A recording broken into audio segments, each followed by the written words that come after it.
Hi, in this video, we'll be doing a Kubernetes authentication demo and we'll try to curl the Kubernetes API endpoint by passing a bearer token. So first, let's see kubectl config view. So this tells some details about the cluster, which is the server endpoint, which is the API server endpoint, and the name of the cluster, Kubernetes, and the current context that we are using. And these are the certificate data. So all the data can be seen in kube config.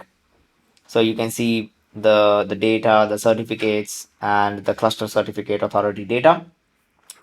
And what we are going to do is cat. So you can get the cluster name from this command as well, but we already have seen in the config view. So I'll just export that. And first, what we'll do is kubectl config view. So this is the API server endpoint, and if we directly try to curl it, maybe slash version. So it just gives the HTTPS endpoints means that we need to pass some additional parameters. So let's do that. And let's give the API server.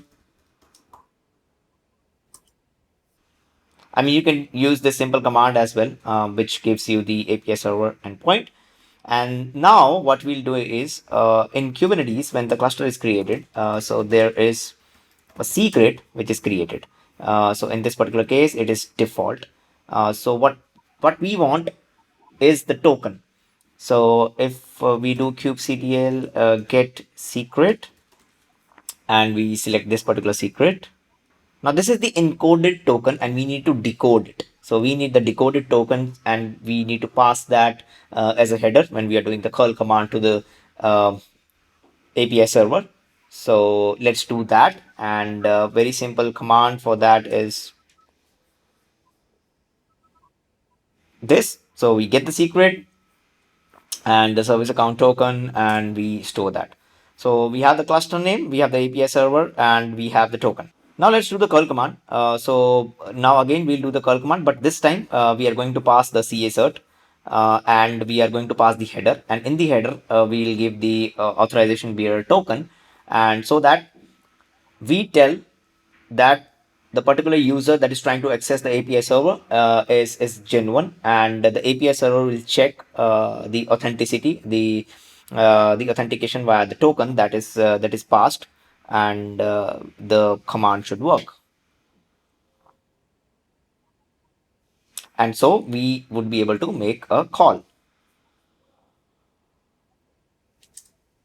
So we get the output now, and so this was the basic demo of just calling the API server using the curl command and passing the token and the certificate.